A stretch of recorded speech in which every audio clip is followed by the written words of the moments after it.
Today is Monday, February 2nd, 2026, and the Kalkbrenner era is no more. This is Talkin Husky Hoops. It is a Yukon coronation. The Huskies make history. Back-to-back national champions. I'm Mike Gizzi. And I'm Will Jeong. And welcome back to the 12th episode of Talkin Husky Hoops, where we talk all things Yukon men's basketball, from game previews and breakdowns to everything involving Hurley and the men's team. Will, how are we feeling today? Feeling great. It's an even dozen for the show, episode 12. Real quick, I just want to give a shout out to our women's team's shirt I'm wearing. We had a great win over Tennessee. Amazing one, yes. Yes, it's great to be there. But we also had a great weekend for UConn on the Great men's week side. in general. Yeah, so it was a great week. So I'm feeling great. There's nothing to complain about up in Storrs, Connecticut. No. Well, we'll get to that later. There's one thing I want to complain about that's just been released, but yes, but ultimately after this week we got 2 wins, so let's get right into it. We got a big week ahead of us as well, Yes. but without further ado, let's get right into it. Sure. This past Saturday, UConn went to Omaha to take on Creighton, and they defeated them in dominant fashion with the final score of 85-58, extending their win streak to 17 games, which is the best start in the last 30 years. Wow, I did not know that. It's best, not even program history, Big East. Wow. That is the best start in Big East history, according to my sources. This one was led predominantly by performance from beyond the arc. We shot 52% from 3. That's our 6th quad 1 win, as Creighton was ranked 69th at the time, actually. Yes. Just reading that now. Braylon Mullins returned. He was our leading scorer for this game. Also big scorers were Silas DeMarie Jr. and Alex Caravan.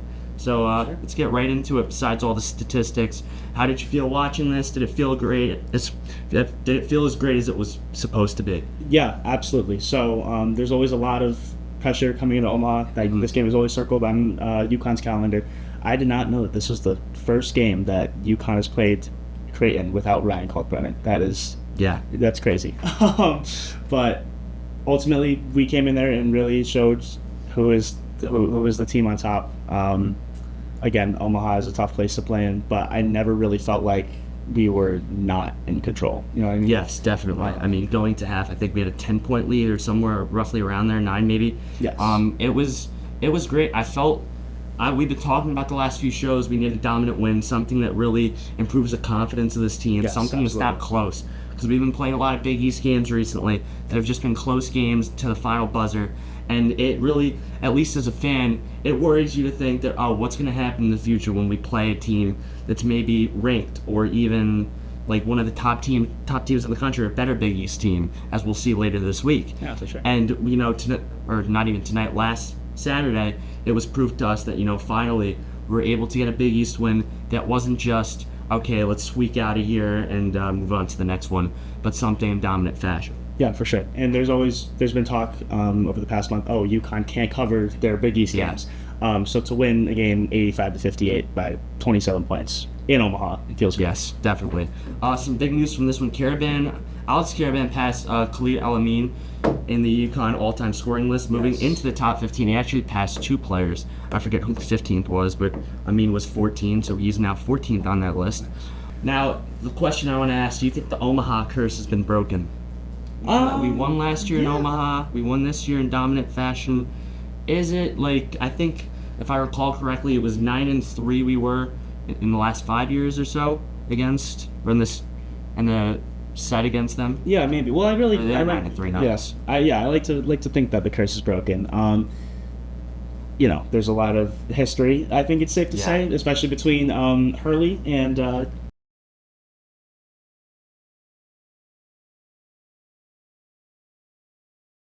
Fight whenever he used to come face to face. So as long as we can keep winning in Omaha, sure. I like to say a curse is broken. Okay, I mean that's really all we have for that one. Big dominant win for the Huskies. Get right back on that win column as we move on to 2 games this week, 2 big games this week. But before we do that, let's get into some quick news. We have a bit of news this week. Last week it was actually announced the Huskies have 4 former players going into the Rising Stars game for NBA All-Star Weekend. That's Donovan Clayton, Stephon Castle, Cam Spencer, and Tristan Newton. All members of National. Were they all on the same team? They were all on the same team. 2024. 2024, they all won that. And actually, 3 of them are on the same team for the Rising Stars. It's not really a game this year. It's like a mini tournament that they have. So three of the 4 are actually on the same team. So, maybe that chemistry there will help them take home whatever winning award that they get for winning that Saturday contest that happens. That's definitely exciting news. Yeah, it's great to see all our players just living it up in the NBA. It's always cool to see a familiar face out there. Yeah. On top of that, Terrace Reed Jr. and Silas Demery Jr. are on the mid-season watch list for the Men's Naismith Defensive Player of the Year award.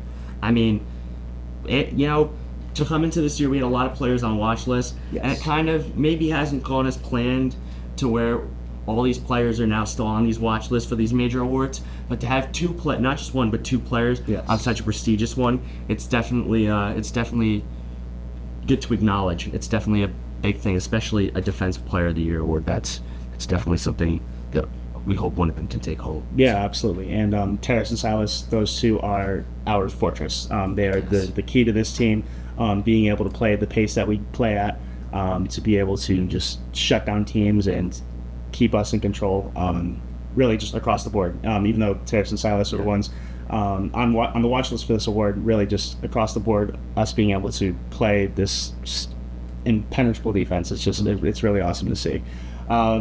Last bit of news and notes. I'm been smiling this whole episode. I'm going to let you take the lead on this. This week's AP poll, which just at the time of recording this came out a little over an hour ago. I'll let you take it away. Yeah. Let's get into this. Walking to class, I get a text message from my brother saying, "Did you see the AP poll?" I'm like, oh. That's not good if I'm getting a message from my brother who doesn't really believe in the AP poll. Yeah. And I look and I see Michigan's at number 2. Now, not to discredit Michigan, they did play and beat Nebraska and Michigan State this week, even though they almost blew a 20-point lead against Michigan State. Don't want to go too far into that. We're a UConn show. We fall to number 3 in the poll. After coming off what I believe has been our best week of conference play so far, especially after a tough few weeks. We beat Providence at home. We beat Creighton. What are we doing? It doesn't make sense. If they wanted to move us down after we almost lost to Georgetown, then I would have been all right. Yes. But we beat 2 teams this week. We haven't lost. I just said it earlier, 17-game win streak. We haven't lost since we lost to the number 1 team in the country. Why are we falling? It doesn't make sense. It's not like, strength of schedule. We have, I think we're top 5 in strength of record this year. Just because a team plays 2 top teams in a week, what do you want us to do? Change our schedule? Yeah. We can't change our schedule. It's set ahead of us. You want us to leave our conference? We can't do that. We're dealing with the tasks that are put in front of us, and this week, out of all the past few ones, we have been more dominant in doing so. So why did we fall this week in comparison to last week's? It beats me. That really upset me when I saw it. And you know what? People have told me that the AP poll, it doesn't matter. It matters to me because I like to be known and seen as the best. For sure. And to fall down in acknowledgement after not even losing, but increasing in skill and playing better, I feel like that's a bit disrespectful to UConn, to Hurley, and everything that men's team's doing. Yeah. But, do you have anything to touch on with that? No, it's definitely a fair argument. As a UConn fan, it's disappointing to see that happen. You shouldn't really, in theory, you shouldn't be penalized for just winning your schedule, right? And I wasn't too upset about it, but after realizing that Creighton was a quad 1 win at the time of the game, it stings. But to Michigan's credit, they beat, I believe it was number 5 and number 7 at the time. Yeah. It is what it is. At least you put it this way, it's the first AD poll of February, and it's not April. We have a month and a half yes, to go until things are finalized. Really. Still plenty of time. We want to quickly touch, as we always do, on these other teams that we played earlier in the season. Illinois had a big week. They beat Nebraska as well. They jumped to number 5 in this week's AP poll. That's a 4-spot jump. That's huge for them. Yes. Another team, we talked about Michigan State. We played them in the preseason. They did lose to Michigan, as we stated. They're 10.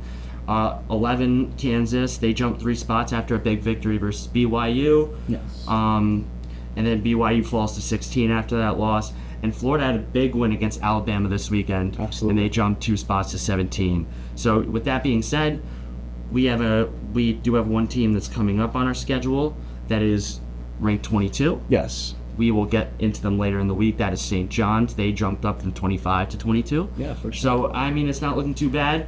Hopefully, if we handle St. John's in a good manner, the AP poll might give us a bit of our respect back and give us back our number 2 instead of our number 3. Yeah. But we've been on this on the show every single week. As long as the teams that we have proven ourselves against keep winning and winning, that's only gonna make us look better. So as long as Illinois doesn't jump us in the AP poll, which I don't even know how that would be possible. But frankly, I wouldn't put it past the voters, I guess, at this point. AP poll voters they need to take a test. I don't know what type of test. Yeah. If that's an IQ test or if that's a test that we'll not get into. Actually. Yeah, but as long as the teams that we beat keep moving up, we look great too. So yeah.